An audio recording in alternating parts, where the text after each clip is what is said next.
બહેનો, આજે આપણે પડતર હિસાબી પદ્ધતિ ચેપ્ટર નંબર 3 માલ સામાન પડતરનો 47મું સમ ભણીશું. સૌથી પહેલા એનો અસમ. તેમાં તમને ટોટલ 3 વસ્તુ ગોતવાની છે. એક તો વર્ડી સપાટી, ગુરુત્તમ સપાટી અને લઘુત્તમ સપાટી. વર્ડી સપાટી એઝ યુ નો સૂત્ર તમને ખબર છે, વધુમાં વધુ વપરાશ ગુણ્યા વધુમાં વધુ સમય. તો તમારો જે ક્વેશ્ચન છે એમાં તમને મહત્તમ વપરાશ લખેલું છે, તો મહત્તમ એ જ વધુમાં વધુ વપરાશ.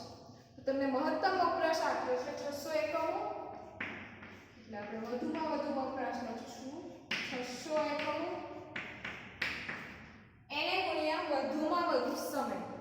તો તમને માલ મેળવતા લાગતો વધુમાં વધુ સમય આપ્યો છે 15 દિવસ.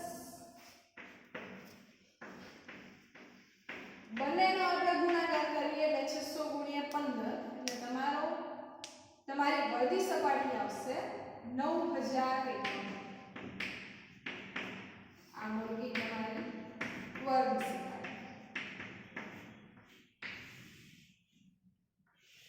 નેક્સ્ટ સ્ટેપ તરફ આગળ વધી તો તમે ગુરુત્તમ સપાટી શોધવાની છે. ગુરુત્તમ સપાટીનું સૂત્ર વર્દી સપાટી માઈનસ ઓછામાં ઓછા સમયનો ઓછામાં ઓછો વપરાશ અને પ્લસ આર્થિક વર્દી જથ્થો. વર્દી સપાટી ઓલરેડી આપણે અત્યારે શોધી છે, આ રીતે 9000 એકમો. એટલે વર્દી સપાટી આપણે લખશું 9000 એકમો માઈનસ ઓછામાં ઓછો વપરાશ. તમને ક્વેશ્ચનમાં લઘુત્તમ વપરાશ આપ્યો છે 200 એકમો, એટલે ઓછામાં ઓછો એ જ લઘુત્તમ વપરાશ જે આપણે આપ્યો છે 200 એકમો એને ગુણ્યા ઓછામાં ઓછો સમય. તો તમને ક્વેશ્ચનમાં માલ મેળવતા લાગતો ઓછામાં ઓછો સમય આપ્યો છે 10 દિવસ, એટલે 200 ગુણ્યા 10 પ્લસ આર્થિક વર્દી જથ્થો બી ક્વેશ્ચનમાં આપેલ છે જે છે 8800 એકમો.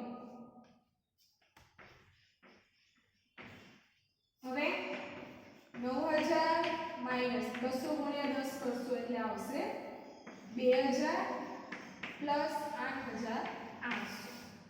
9000 માંથી તમે 2000 માઈનસ કરશો એટલે જવાબ આવશે 7000. 7000 વત્તા 8800 એટલે તમારો જવાબ આવશે 15800 એકમ. આ મળી ગઈ આપણે ગુરુત્તમ સપાટી.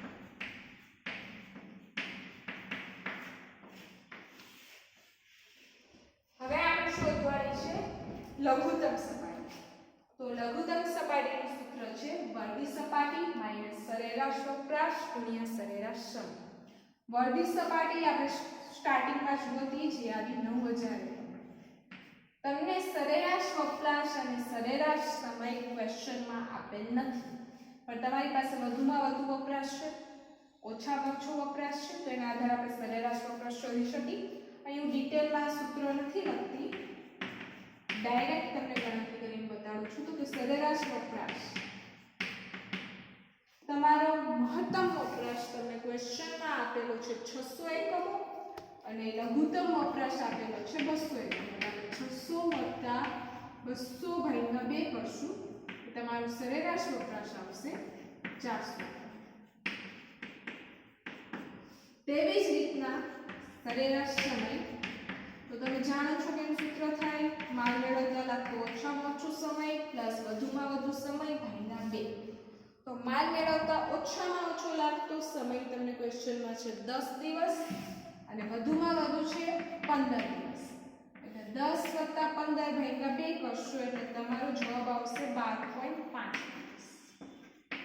હવે આપણને સરેરાશ વપરાશ અને સરેરાશ સમયની કિંમતો મળી ગઈ. તો આપણે લઘુત્તમ સપાટીના સૂત્રમાં મૂકી દઈએ.